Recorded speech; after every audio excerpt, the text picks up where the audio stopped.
So it was in 2001 when my third daughter was born. I had an emergency cesarean section Mm, and then contracted necrotizing fasciitis, mm. more commonly known as the flesh-eating disease.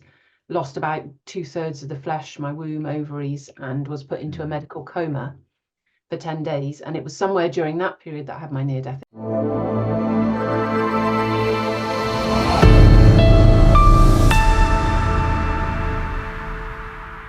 This is Dale Cross, and welcome to another edition of the Soul Inspire podcast. This is the audio video podcast that features spiritually awakening souls to help inspire you on your own soul journey. And on this episode, I am so excited to welcome back for a second time because she was such a hit the first time. Wendy Harrington. She is a visionary guide. She emerged from a transformative journey sparked by a near-death experience in 2001, and you can check that out if you look up Wendy. We talked about that in the first one. We may touch on it briefly again, but for the most part, we're going to go a little deeper this time. This pivotal event ignited her relentless pursuit of understanding human existence and unlocking the spiritual and psychological potential within each individual. Wendy, welcome back for a second show. Thank you, Dale. It's lovely to be here again with you. As always, as always. Okay, so let's get things kicked off. Let's refresh people's memory.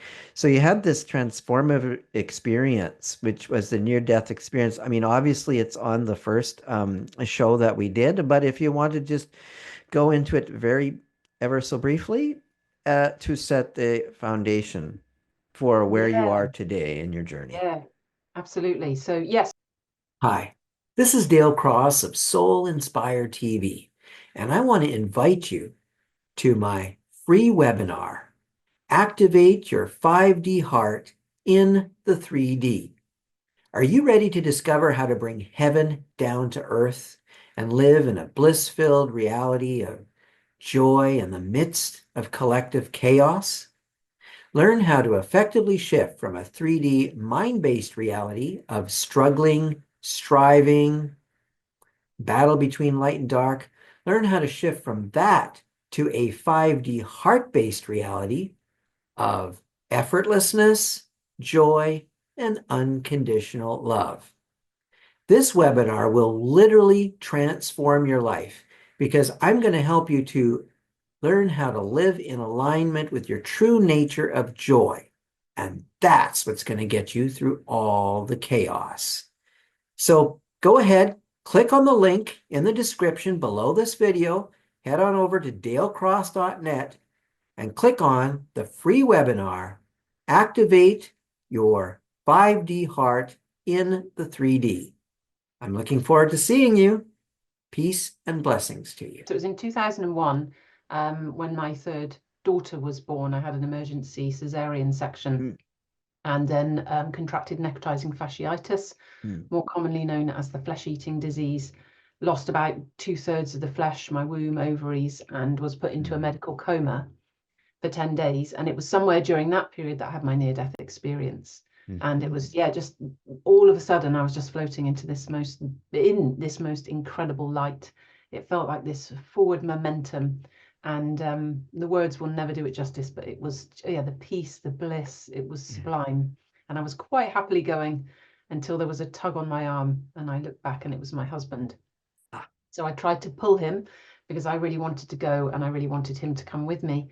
And I could see forms taking shape ahead. And I just heard telepathically, if you come, you must come on your own. And I didn't want to leave my husband. And so that momentum subsided and I came back. And so it was brief, but it was profoundly life-changing because it was, yeah, just that pure love, that unconditional love. Yeah, it was amazing. So that unconditional pure love that's beyond words that you're describing, had you ever experienced that in this life previous to that? No, previous to that, I was like, right, that's it. We're here. This physical life, that's it. And all this, yeah, yeah. So you're more of an atheist? Yeah, probably. I think I had an inkling that there might be something else, but Agnostic. yeah, it wasn't in my repertoire. Yeah. So you were just going along, enjoying your life as it was. Yeah. Um, no major tragedies up to that point, a pretty smooth life, or were you beset by? I didn't have the easiest of childhoods. Okay. So some good, and some not so good. So we had, I love my father very much, but he was an alcoholic, which created quite a lot of challenges. And obviously my parents split up and stuff like that. Mm-hmm. And so I think I was always a bit lost. I remember once I did a spell working for the Salvation Army and just doing the admin stuff. But one of the wonderful leaders there, she said to me, she said, "Oh, you were looking for God," and I was like, "I was never looking for God." And she said, "Yes, you were. You had this question like, is this life?" And so that put it like the other way around for me, because I did, even from about 9 years old, I remember looking at my parents and thinking, is this it? Like, is this what we're here for? To, like have a home, do a job you don't really like, retire and then die? Like, it just seemed like, is that it? Which is, but quite clearly, no, that isn't it. No, thank God. Yeah. That's great. So, okay, so flash forward. So you had this brief NDE, and were you able to integrate that right away? Because I talked to a number of near-death experience people on this podcast, as you know, and a lot of them have this profound depression and sadness after, because they're like, oh my God, I really miss home. They call it home. And they Yeah. can't see, it takes years sometimes for them to integrate. Was it an easy to integrate that experience into your everyday life after? You probably not, right? No. Because No, it's it so was. different. No, it's so different. And I think that's it, is that stark contrast. I think that's the thing that's challenging, that there is this incredible love which has that sense of home. Mm-hmm. And then there's, what appears to be, the physical life, the suffering and stuff. And, Mm, for me, it was sort of like these repeated experiences, like the spirit kept coming. So that glimpse in the near-death experience. But then mm, I then had the next thing I'd had was where it was, my first experience of automatic writing, where I heard words and I wrote them down, and they were so profound. And it was basically just saying how we create suffering in ourselves and the things that we do, mm, and that, there's energies of fear and love, and we can create from either, and that will give us a different experience. So I mm, remember that was about 3 months after I came out. I was what? No, it must have been a bit after that. So I was in hospital for 3 months. It wasn't that long after I came home. I had that experience, and I remember committing to that love. I was like, okay, then, like, I'll live that unconditional love. And of course, it's very different to our general human experience to live with that level of love. So it's been an ongoing unraveling. mm, And there was one day where I just felt it inside of me, because I mm, think I'd always been looking for the special person that would complete me, for love outside of myself. mm, And what, this dawning, revelationary experience that, oh, it's inside. So I think mm, that sense of home, that unconditional love, it's inside of each and every one of us, because mm. it's omnipotent, and it's everywhere, and it is Yeah. the source of everything, isn't it? And Yes. which we are the source of it. Yeah, it was just yesterday actually, I was really resting with um the idea of illumination and the light, Mm-hmm. because I think much of what we experience, and I think we're going to talk more about this, aren't we, is Mm-hmm. what story am I telling? What beliefs have I got? Because they are the projection of the experience that I'm having. Like, Mm, the world works from the inside out, not the outside in. And I think when we just think we're this solid physical human being, which is what I used to think, I'm this physical human being, mm, I have this moment of, this, well, it is a moment really, in the speck of all time, this brief moment of experience, however many years on the planet, and then that's it. So if in my mind that's what I think I am, that is what I'll experience. yeah. And so one of the things for me is just that, really kind of this idea, and playing with this idea. This is where I think where contemplation is such a wonderful tool for awakening, that I am the light. And I think, again, one of the difficulties is our logical linear mind and, infiniteness. So it's not I, because of course we think of I as this physical, I'm doing this because, like, this physical human being that we think is I. Yep. It's like, what if it's not? The I is like the I am, this infinite presence that Mm, is, the light, and that actually that is a source within all of us. yeah. So it's like we're a physical extension of non-physical source energy. Yeah, yeah, That's what Abraham Hicks would say. yeah, that's a kind of nice way of putting it, isn't it? Yeah, Yeah. yeah, Because because there's a we're lot trying of, to, it's like sorry. the levels, isn't it? We're trying to Mhm. understand the invisible with visible in a visible way, aren't we? In a Yes. physical way. Yes. Yeah. Yeah, it seems like the mind is profoundly limited because what we're talking about is beyond the mind. I mean, Hmm. obviously, you would agree because you had this actual profound, albeit brief, yet Yeah. profound near-death experience, which you probably have difficulty to find words to describe. Am I right? To Yes. describe Yeah. the actual beauty of it Hmm. is because you have to use these limiting sort of words, which are by their very nature limiting. Yeah. You're trying to describe something that's actually beyond any human experience on this side of the veil. And I feel like that's more of that's more of a heart thing as opposed to trying to use the intellect to understand, which is the natural thing that we all do at first when we approach spirituality. That's what I did. I think that's what we all do is Yeah. because that's what we have to work with. We have a mind, but the mind is a filter, though. That's the thing. And so it's filtering.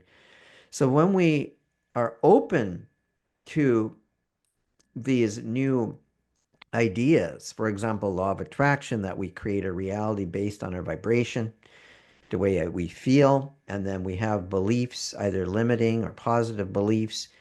Yet, even if we have a positive belief, if we say, I'm rich, I'm rich, I'm rich, and then we look at our bank account and it doesn't reflect that, then we have a contradictory vibration. Doesn't matter how many times you say, I'm rich, if you are so focused on the 3D showing you evidence to the contrary. Your feeling is down. See, it's I'm rich, I'm rich, I'm rich. So then changing the words, what I used to teach in my workshops was change the words. I am in the process of getting rich. Ooh, that feels a little better. That's a little more believable. And then, I mean, that's just one way, right? You can tweak the words to feel better, and then the underlying vibration can match the belief, and now you can create from that. Whereas if you have this contradictory, what do you think of that? If you have like a contradictory feeling about the belief that you're putting out, it doesn't matter how much positive beliefs or mantras you have, it's the vibration that is supreme. Yeah, I completely agree that it's the vibration that's supreme, and I think that we're very good at lying to ourselves. So what I mean by that is I can think I have a belief. This is my belief, but Yeah. it's not really Yeah. because our beliefs are actually unconscious, deeply, Yes. deeply unconscious. They're not really conscious, Yes. and that actually then the reflection of the outside is what shows us what I believe. Because if, Hmm. I'm trying to, I think I believe that I'm rich and I believe I'm aligned with that, and then there's no money, then I can only look and go, I don't really believe that. Because if I did really, and I guess even beyond belief into like knowing, that Mm. deep space of knowing. And I Mm. think that again, I think that we get very caught up on the outside, and that Mm. limits our capacity to expand. So what I Hmm. mean by that is if I'm very caught up in my own physical life and what's happening, and trying to manifest things, Mm. and be rich, for example, those things, Hmm. I'm still fixated on the external. Yes. And that I know the work you do with this word, like you would call it like removing the heart wall, is the Yes. language I think you would use, and I'm completely with you on that.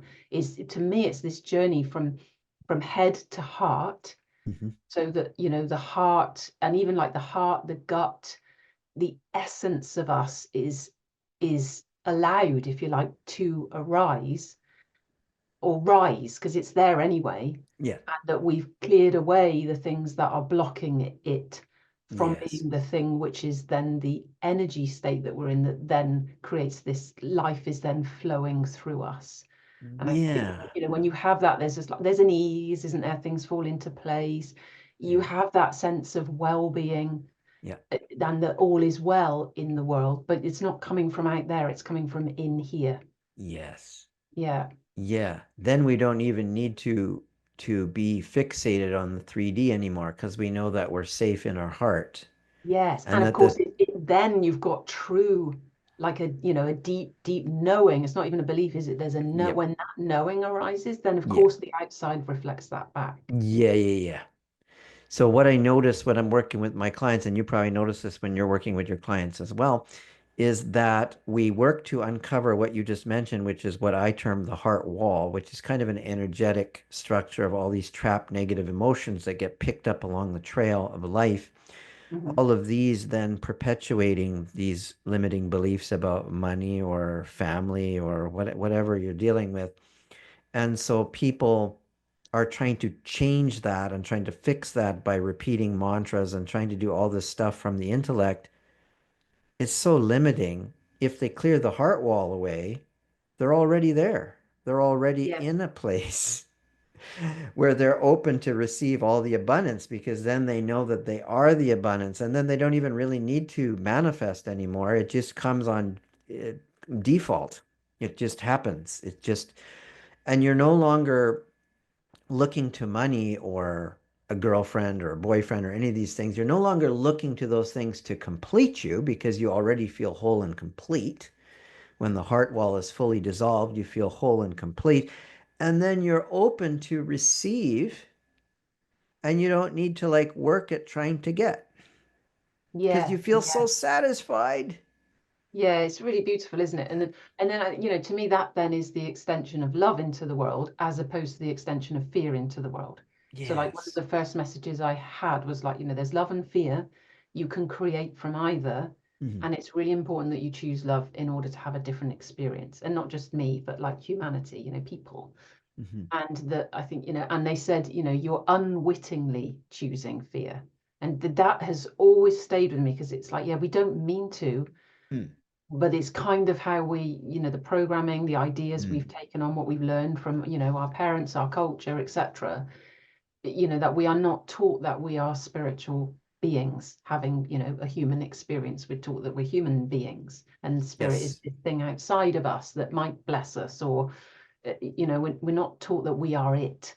And I Mm. think as you start to contemplate that idea that you are it, you are the light Mm-mm. that's inside of you, and that there's a natural it then arises more in your life. And one of the things for me that creates a real block, one of my the pieces of my journey, because I think as well there's different people have a different experience of things too, so I'm not saying this Yep. is right for everybody, but for me, like, the emotions was such a big piece of, actually, I was I guess, trauma and things like that, very emotional, and then that would take me out all the time. Mm. And I was also resistant to, I had a lot of guilt, a lot of shame, and I had a lot of resistance to that. Mm-hmm. So one of the pieces I learned quite early on, which was so, so helpful, was to actually just begin to allow emotions, because it's like we were saying, it's the vibration, the energy of emotions. Mm. If there's a lot of guilt or there's a lot of shame, Mm-hmm. that is one of the things that will block, um, Yes. love's capacity to be able to flow through us. Yeah, it's like I just love the analogy that Abraham Hicks uses where there is a zero source of poverty, zero source of evil, zero source of sickness. There is, however, a continuous source of well-being, like a Mm, continuous stream of well-being. So then people say, yeah, but Dale, why do I see evil in the world? Why is there poverty? Why is there sickness? That is simply resistance to what is. What is well-being. Well-being is the dominant field, but we can either allow or disallow that. And that really helps me center myself or stay grounded when fear tries to come up. I just, oh no, wait a second. Well-being, well-being. This is like resistance. If I'm getting a negative thought, it's like the resistance to the what really is. And it helped yeah. me because I was raised religiously. It helped me to let go of the idea of a judgmental God Mhm. because Yeah, I'm like, and I okay, think, and I just want to pick up on what you said yep, there and put it sure, in other words, but the same thing. I sure. completely agree with you. is I sort of see it like it's the manifestation of fear or the Mm, manifestation of love, isn't it? So that yes. the well-being, the idea that there is only well-being, is Mm, the idea that there is only unconditional love, yes. ultimately, and Yes. everything is coming from there. Yep. Then it's knowing that even like fear is contained within unconditional love. Yes. Because after I would questioned my near-death experience. I think I said this on when we chatted last time, but I think it's important to just bring it again. Is I Mm, was questioning it, and I was doing a psychology degree, and it was like, oh, that's something the brain does. And mm-hmm, then I experienced it again. mm-hmm, Yeah, well, I was doing a Tai Chi retreat. mm, I just had some lunch. Do you know what I mean? Because I thought, well, when I mm, was medically sedated, obviously there was a cocktail of drugs, so you don't know what those do to the functioning of the brain. mm, And mm-hmm, yeah, I lost all sense of my separate self again, met that same pure unconditional love. And the words were unconditional love. And mm. there was an absolute knowing that everything came from it and everything returned to it. Yeah.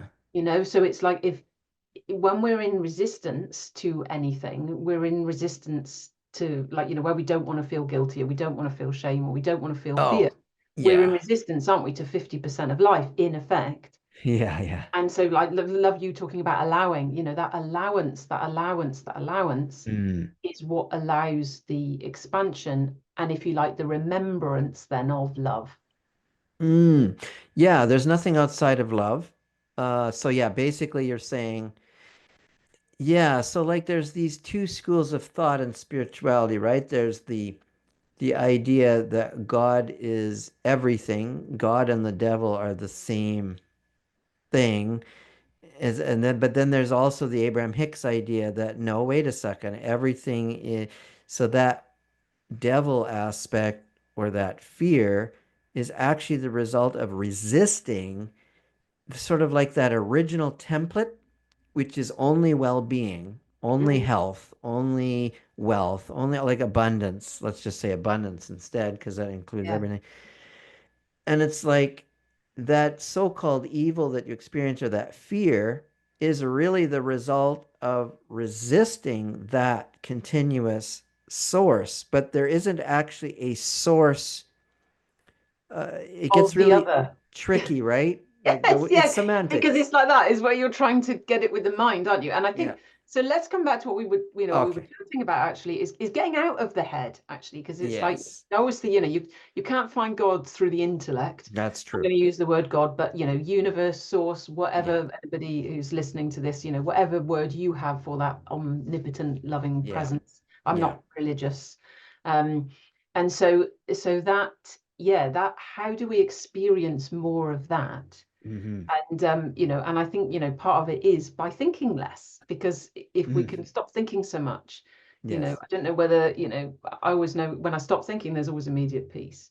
And so that, Yeah. less thought, then there's peace. And then, what we're then living is from inspiration, aren't we? And we're living from that, instead of Hmm. from a lot of preconditioned thoughts and ideas. So that Yeah. that journey from head to heart feels like such a precious one.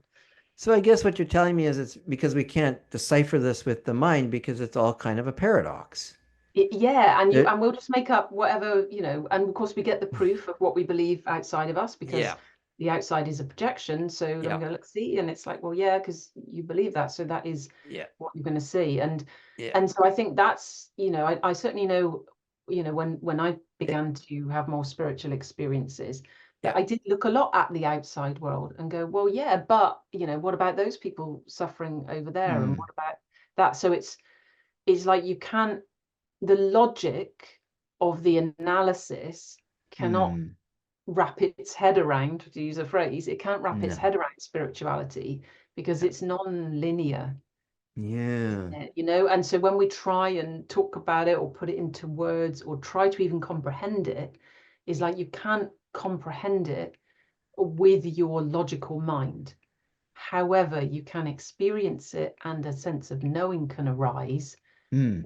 when you almost like see yourself differently, or approach, your Mm. view of yourself differently. Yeah, I found that when you live in the heart, as opposed to the mind, and then the mind comes into submission to the heart, and you can get your mind on board with the heart. But it's not about approaching through the intellect because that's by very nature automatically limited. Yes, Because yes, the things that we're talking about are beyond concepts, right? yeah. Even this idea of love conjures up a warm, fuzzy feeling. No, that's not, that's an aspect, but that's a human sort of personification of this impersonal, all-encompassing love that I think Mhm. you're talking about in your near-death experience, Yeah, right? like, the energy that creates everything, Yeah, it's so not this Tim, warm, fuzzy love. And um, and then I think it's that whole, I think for me, if I reflect on my own journey, because it's interesting, isn't it? Some people, there are the rare few which just wake up, don't they? And suddenly, bam, yeah, they're in that expanded consciousness. They that's live right. in that expanded Yeah, consciousness. yeah. And then there are a bunch of us that, we blip it, we come away, and, it's an ongoing kind of journey. So mine's Yeah. definitely been, moments, glimpses, I would call them, glimpses, glimpses, glimpses. Okay. But the glimpses make me go, hang on, there's definitely something else. Hang on, there's definitely something else. Mm. And then I think gradually, there's an opening and Mm. an allowance, I want to use it, of that something else. Because Mm-hmm. like we said, really, it's the resistance to that something else, Yeah. which means that we don't experience it. And, Yeah. if we look out at the world of contrast and opposites, um, pure love is hard to fathom, isn't it? Yeah.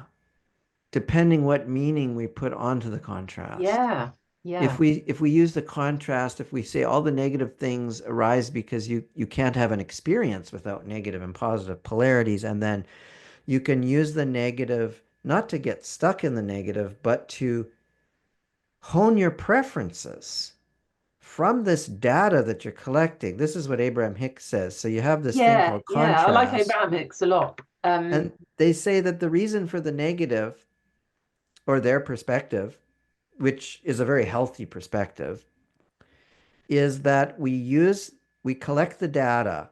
So let's say that you want to attract your ideal mate. Then it's so wonderful that you've had a set of experiences with a lot of different men or women. Because from each one, you collected things that, oh, I don't like that. Oh, I don't want that. So you've collected this data, and then you can turn around and take all that data. Okay, so what do I want? Now, all of these relationships have created this ultimate relationship that you're sort of what you call your ideal, because now you've collected so much data. Now you really have honed your preferences as to what in fact you really, really want in a mate. So it's so wonderful that you've had this high count of people, because all of them have helped you to create something amazing. Like that's how they would say it. Like it's all about using the contrast to birth the clarity. So contrast being anything that you don't prefer, which is a great thing, but you only want to observe it briefly. You don't want to get stuck in that because then you'll start getting more of that. So the idea is not to keep drawing more negative experiences. The idea is to, like you said to me before we started the show, to create a beautiful life now. So how do you create a beautiful life now? You well, use yes, and to me, it is to wake up to who we truly are, oh yeah. and that in that, then a beautiful life naturally unfolds out of that. Yes. The focus, I think, the focus. This is where, for me, I think the focus is what feels more important to me. And again, like I said, we're having different journeys, I believe, but what Yeah. feels important to me Yeah. is actually that spiritual awakening, Mm-hmm. and that the contrast is part of what helps us see the shadow. Yeah. And so that, That too. like, I really like the Gene Keys work by Richard Rudd. I don't know if you know the I've Gene heard Keys. of it, but I don't Yeah, think I've so studied so it. so it's based off the I Ching, Mm-hmm. and it makes so much sense to me. It really resonates with me, that work, because it has Mm-hmm. each of us has a holographic map of that is Mm-hmm. like our blueprint of how Mm-hmm. we were uniquely created, Mm-hmm. and then each of those keys has a shadow side. So a shadow, a gift, and it's called the siddhi, or like the divine gift. Mm-hmm. and that actually that shadow is, like we're saying, that is what creates the heart wall. That shadow is the thing. Oh yeah. Which blocks, from the truth of us being spirit. Yes. And yeah, so I think that so again, I think all, like, often all things are true. Like I think Abraham Hicks is amazing, and that in contrast, for life and creation and manifestation. But there's a part of me that's always been there, and I believe it comes from that thing that guides me, that there's something more than me just manifesting things and my own physical life. Oh yeah. There's a oneness, there's a connection, there's a unity, and that in that awakening within us, Yep. then that collective thing is doing something. Yeah, So no, I agree. The contrast really helps us. It's like, the embracing of the shadow to get the gift. Yeah, see, I look at it as both and. So Yeah, I yes, look I at think it, both things are true. yeah, but it could be the lead up. So yes, you're right. So when The we're on the, manifestation piece is interesting, isn't it? Because I think what's very cool about that is what it really starts to bring home is I'm a powerful creator, yes, as opposed to I'm powerless. So I think there's this switch from victim to powerful. correct. And I think if I think I'm just a human being, which, like, I used to think I'm just this physical, like I'm just Wendy, like that's it. This Yeah. personality is who I am. Yeah. And that then I'm completely really at the mercy of the world, because there's tons of stuff, and I'm a victim of the world I see. As we start to embrace manifesting and creating, then we're starting to say, oh, hang on a minute, I'm not a victim of the world I see. I'm powerful. I get to choose. I get to decide. Yeah. And Yeah. that contrast shows me what I like and what I don't like. Yes. And I also think there's deep healing in there, because it's also reflecting back what's in me. So if I'm in something I don't like, it'll be showing me something Yep. about me, won't it? Somewhere. So there's always incredible healing gifts within things too. Yeah, yeah, yeah. So the way I reconcile the two is that everybody's on their own unique spiritual path, and a lot of people need to be introduced. It's like the lead up to dissolving the heart wall. So before, when you still have a heart wall, you're still largely stuck here. Yes, yes. And so it's so nice to manifest your dream life or whatever, but it's not for the fulfillment of it. It's kind of like I see it. Yeah, once the heart wall is fully dissolved, you're no longer even going to be doing mantras and you probably won't. You probably won't be wanting there's nothing wrong with having a big house, but it's kind of like when the heart wall is fully dissolved, you're no longer here. And now all your needs are met by default. So you no longer need to do the acts of like consciously manifesting, because you're so satisfied with wherever you are, because you're now full. Your cup is overfilled. The idea of sitting down and manifesting a house may or may not happen. If it happens, then that's what's meant to be. But if it doesn't happen, you don't care either. It's kind of like you're so full, but on the lead up, when you still have a heart wall, I think it's really good to do these manifesting things, because like you said, it shows you that you're a powerful creator of your own reality. Yeah, and I guess it brings you in, doesn't it? Because that's what I mean. what It brings does you is in. it gets the ego's attention. If we said the personality is the ego, it gets the ego's attention because the ego wants things. Yes. And so it gets the attention there that then Yeah. gets you to consider the fact that you're a vibrational being. Yeah. That your spirit, that your energy, that your vibrational state is the thing that matters. Yes. And so it feels like a stepping stone, actually. That's what I'm trying to say. I mean, it starts to open up. Yes. And then, again, as like I totally agree with you. Actually, when the heart is open, all of that stuff seems completely irrelevant. So I mean, like I was saying about glimpses, for me, there are moments for me of, like, that I would say really are like I'm wide awake. you know, as spirit in form. And, you know, one of them, I remember, I always laugh about it because I'll share it with people, is that I remember that I had that experience, and my hand was the most fascinating thing to me. You know, I was like, oh, like I've got this hand, and you know, it can pick up things and do things.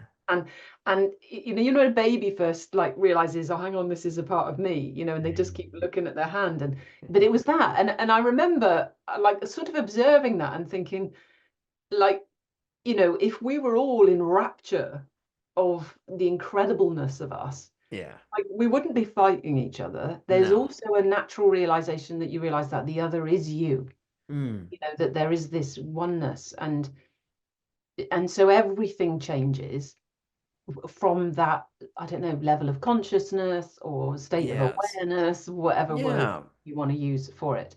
And you know, I've always found that that arises. I've tried really hard often to, like, I'll blip that and then I'll lose it. And then I tried so hard to get back there. And it's not till I give up on that that it suddenly will arise again. It's so interesting, this dance of coming out of the head, isn't it? And into the heart space. And the, you know, where the head says you can't trust the heart and all those kinds of things that all those kind of things that go on. And the more there is the heart space, and then the way things so beautifully work, and it's fantastic. You know, what you really care about then is love and other people, actually, isn't it? And again, nothing wrong with stuff, but stuff is stuff. But what's the most beautiful difference is you're no longer seeking so maybe when you're in the lead up, maybe everybody's different, but when you're in the lead up to having your heart wall dissolve, you can use visualization, you can do all this manifesting stuff. You may be doing it because you want to improve your life. Nothing wrong with that. Maybe you're in a situation where you want to manifest more money, you want to manifest a partner.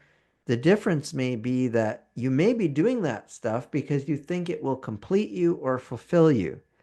So the difference is when the heart wall is fully dissolved, now you feel complete. Now you feel whole. So the motivation for the manifesting changes. It's now, and you don't even, so it becomes a choice.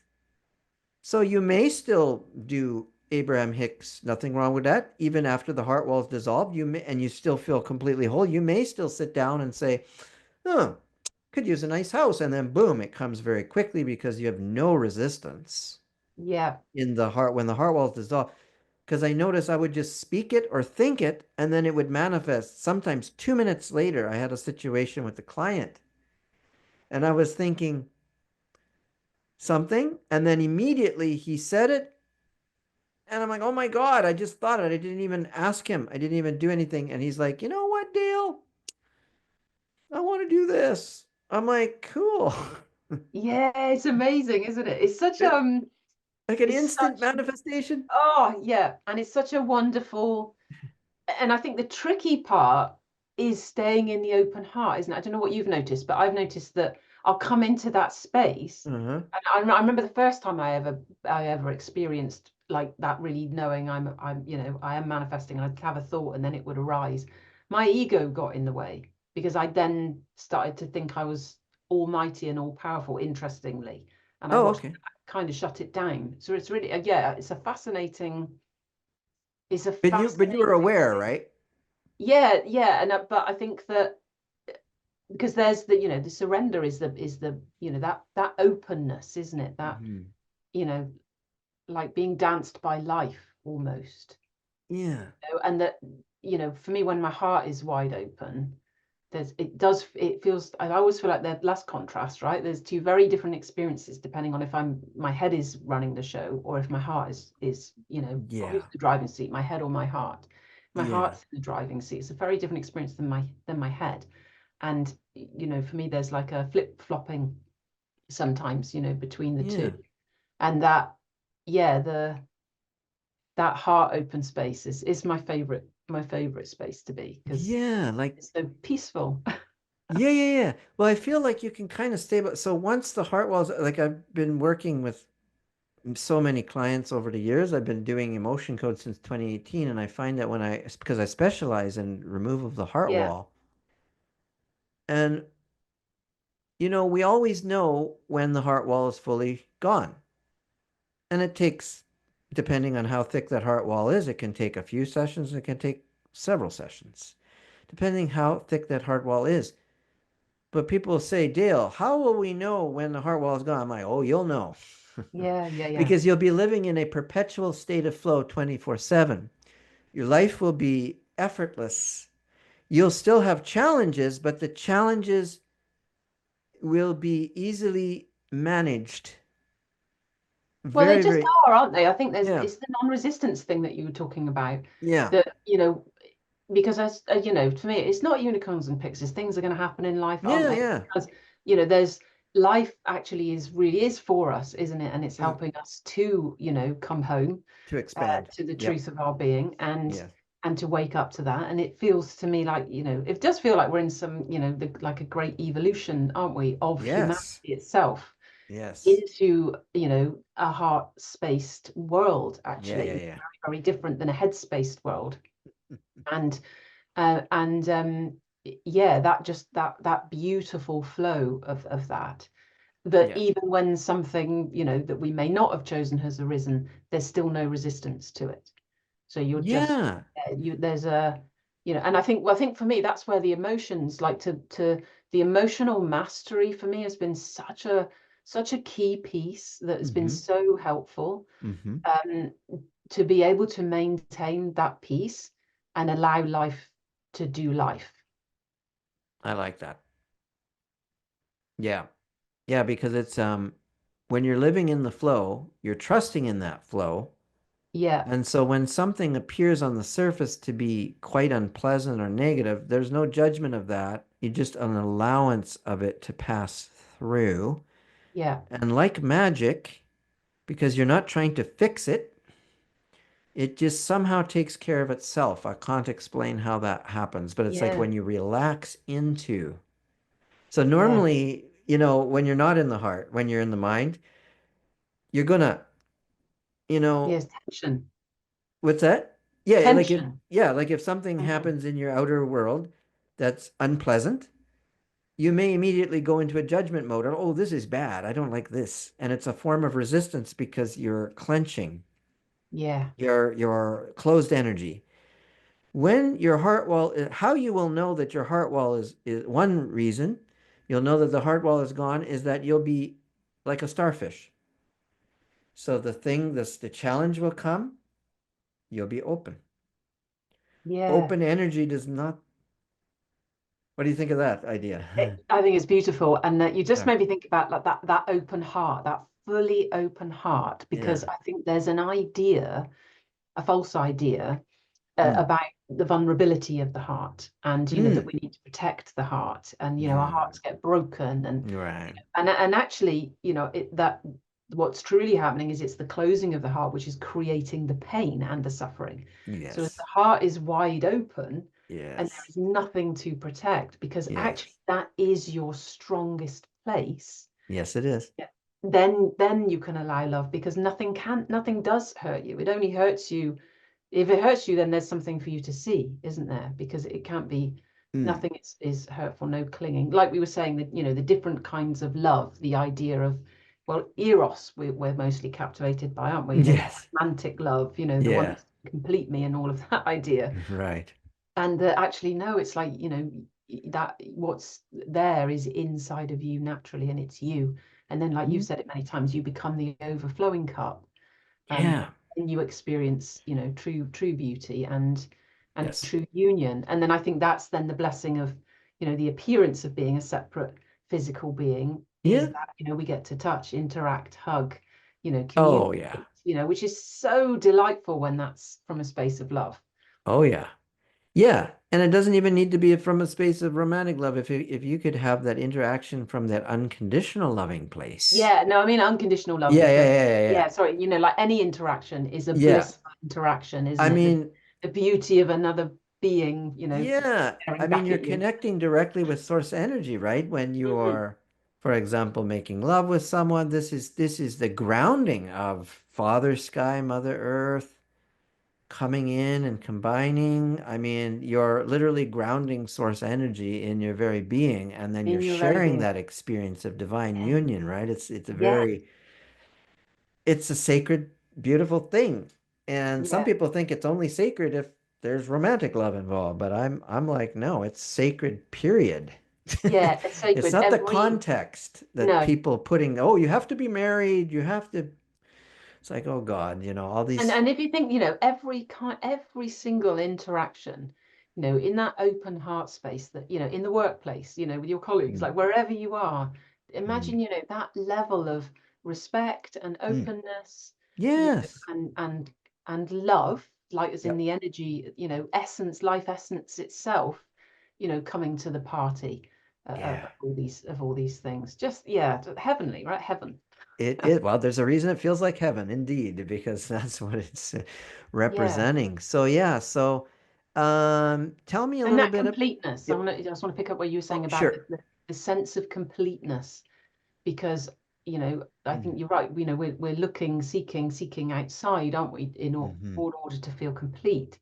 But, Yeah. but when we get that sense of completeness, because that comes from our union with Source, Hmm. then, again, then I guess this world becomes a space to play. Yes. So that's the other big thing about the removal of the heart wall is that now there's no more battling life. Hmm. You become life itself. And the whole idea of the saint and sinner, it becomes straddled now. I don't know if you're familiar with this idea of because the you're coming from a place where it's impossible to harm someone else. Hmm. And that's a great relief.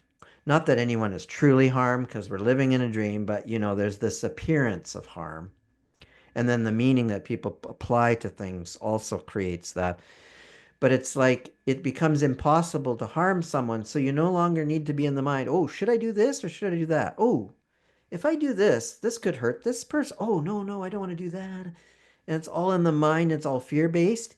Hmm. Now you can trust because now everything is just unfolding, and you're going with the flow. You're no longer needing to consider, oh, if I do this, you don't need to figure things out because you're so surrendered in that state to the flow of life. The flow of life carries you. And it That's lovely to brings, say. like, I can feel Yeah. chills. Can you feel Yeah, the yeah, chills? me too.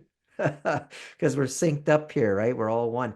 We're one. And that's what we want, isn't it? And Yeah. that there is, we can all relax, Yeah, and relax. life can carry us. Life Oh, can live itself through beautiful. us. Yes.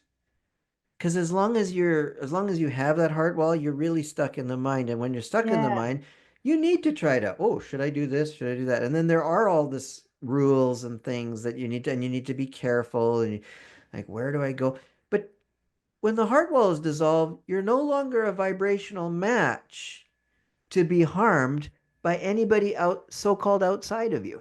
Of course, they're all inside of you, but you know what I mean. Like, so, like a lot of people are like, "Ooh, I'm worried when I go dating, I might attract a man that's going to cheat on me." Well, yeah, you got to worry about that when you're in the mind. But what happens is when you're heart-based, you're no longer a vibrational match. It's impossible to attract something that you don't like, that kind of Well, and thing. also I think when you're heart-based, that whole game changes, right? Because if you're truly heart-based, you don't possess anyone else. Exactly.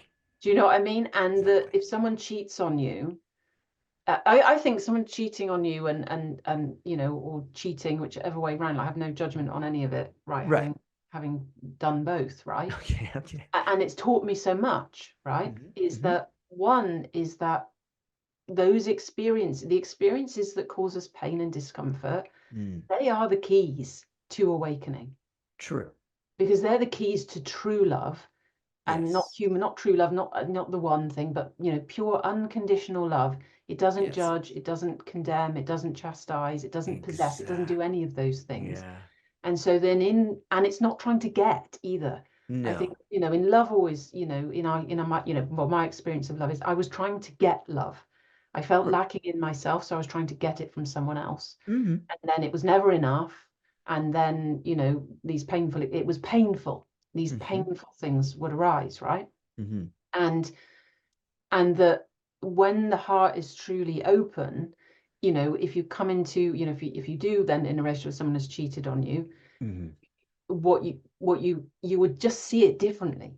You would be curious, because if you were in agreement that this was monogamous, there would be a conversation of, hey, what's going on for you that has happened? And you would have, maybe this is meant to be the end of this one. Maybe we're meant to expand into a relationship which is not monogamous. Do you know, what is it we both want? What is that person missing that they've sought someone else outside of our original agreement? And which agreement do we choose to live in now? And if it's still the monogamous one, then what has gone on here? And do we want to make a go of it being monogamous again? Like there'll be something, won't there? And I think that's it. There's different.